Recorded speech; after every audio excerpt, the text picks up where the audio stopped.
You know, looking at me, you wouldn't pick that I too am a revolutionary. From Hunters Hill, a socialist. I was secretary of the Labor Party branch in Hunters Hill for many years. And yes, we all have our secrets, comrade. And anyway, my story very quickly about being pipped at the post was my story starts in 1987. I'd been sick for a couple of weeks. I'd actually had a couple of weeks in hospital. I'd come out of hospital and financially we were a bit squeezed.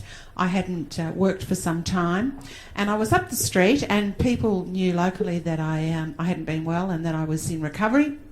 And a friend of mine from the Labor Party came up, and we used to have this little joke going on between us because we're socialists, in that bastion of communism in Hunters Hill.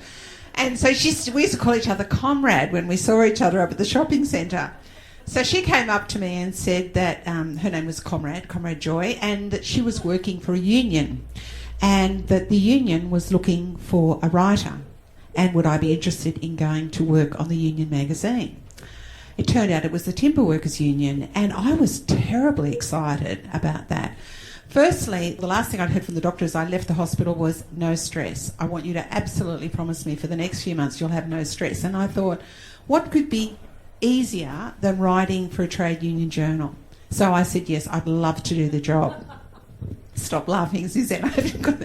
Anyway, so I said, yes, I'd love to do the job. And I knew a little bit about history. John Curtin, who was still is regarded as Australia's greatest wartime Prime Minister, had actually been the editor of the Timber Workers magazine. Hey, I was in good stead, in good footsteps. So I accepted the job and I started a couple of weeks later. I turned up at the union headquarters, and it was in Rozelle, right opposite Rozelle Psychiatric Hospital, which was kind of appropriate as it turns out. And I'm taken up by Comrade Joyce, and she takes me to my desk, which is outside the union secretary's office. I haven't met him yet, but I've heard his name is Hillary. And I thought, well, with sort of a sissy name like that, he's bound to be one of those guys we can talk about nail polish and, where you get your hair done and all that sort of thing. We'd have lots to talk about, me being a Hunters Hill housewife and all. Anyway, out comes Hillary, the union secretary, for whom I'm now working, and think of a 1956 Frigidaire fridge. That's pretty much what he looked at. He was totally squared up. He was about so high, out there somewhere, and he had a head on him like a sort of punched tomato, a ripe punched tomato. And he was incapable of starting any sentence without the two words, rucking runt. Now, you can guess what that stands for. So he'd come out and he'd say, where's that ruck and runt I saw the other day? So everybody was a ruck and runt. And so I was a bit taken aback because we don't use those words in Hunters Hill. And I thought, no, I'll be fine because, I'm committed to the socialist cause. Anyway, then he took one look at me and he said, are you here to replace that other ruck and runt that we just had to fire? And I said, yes, I was, comrade. And he said, right. So it was really interesting. This is like 9:15 in the morning on my first day working for a trade union. And so from 9:15 to 10:15, he took me through the whole history of the Timber Workers Union, which was incredible. I mean, it really was an incredible story. I mean, most barbaric injuries. I mean, men used to lose fingers, hands, legs, everything down in these sort of primeval sawmills. It was just terrible. It was any wonder that the union was set up. And so he told me all about that. And suddenly I could feel, I want to sing Keep the Red Flag Flying, I was so sort of caught up in this thing that I was going to be part of this enormous social revolution, that I was there and I was absolutely in the right job. Anyway, so it's now 10:15 and we've been through the first hour and I'm all enthused. And then he explains to me what my job is, and he takes me, as I said, to my desk, and my desk is a 4-mica kitchen. Again, circa 1956, just like him, looking like a Frigidaire fridge. And there is just a notepad, a pencil and a telephone. And I'm thinking, where's the typewriter? I mean, if I'm going to be the editor of this journal. And then he explains to me that really the whole of the trade union revenue comes from the journal, from selling advertising in the journal. And that's my job. My job is to ring companies up that employ union members and get them to take out an ad. Now, what I haven't told you is that the 3 people he hates most in the world, he can't even call them rucking runts, he hates them so much, are scabs, people who scab on the union, won't join the union. The second group are people who employ his unionists because they're all out to rip off the unions. And the third are greenies. And his definition of a greenie is anyone who wants a tree to remain vertical. Other than that, they're all complete bastards.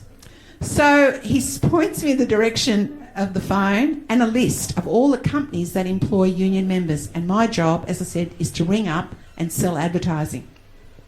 So the first one at the top of the list is one of the largest manufacturers of timber doors in Australia. You've got them in your home, we've got them in our home. They are just enormous. So my job is to ring them up. So I ring him up, and of course I can't get through because I've got to talk to the CEO. And suddenly it hits me that what I need to do is use the abracadabra of unionism and say that Hillary, the trade union secretary, has asked me to call. And suddenly all the doors start creaking open. And the next thing, the CEO's on the phone. I can't believe it. I've got straight through. So I introduced myself. My name is Kathryn Bendall. I work for the Timber Workers Union, and I've been asked to call you about advertising in our trade union journal. I know nothing.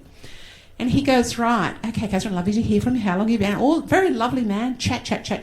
He said, so how much is the ad? Oh, I said, I forgot to ask. So I put down the phone, I rush into the desk, and there's Hillary sitting there with his feet up on the desk, hands behind his head, smoking a cigar.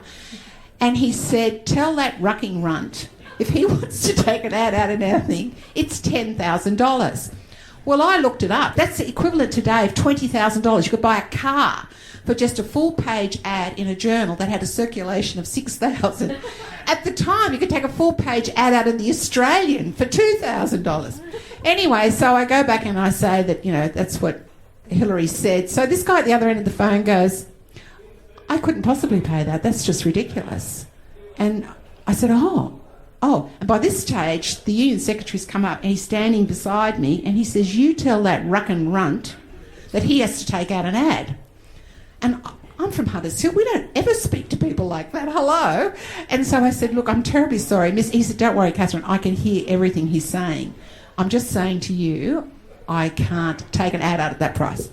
So I hang up the phone. I go in and tell Hillary that it's not going to happen. And he looks at me and he goes, we're going to shut them down. It's now 11 o'clock. I've been in the job for 2 hours and I'm now in the middle of an industrial dispute. So he's on the phone madly and he's calling all the shop stewards out at all the factories everywhere, and finally he gets onto the shop factory at this particular door company, and the next thing they ring back and say that they've found a guard missing from one of the saws and they've shut it down. It's now 1 o'clock in the afternoon and this company has been shut down. All the workers have been called out and it's been sent to arbitration. I can't believe it. I've only been in the job for 4 hours now, and already I'm in the middle of a strike that apparently I'm responsible for because the union secretary is going around telling everyone how fantastic I am that I've closed this company down.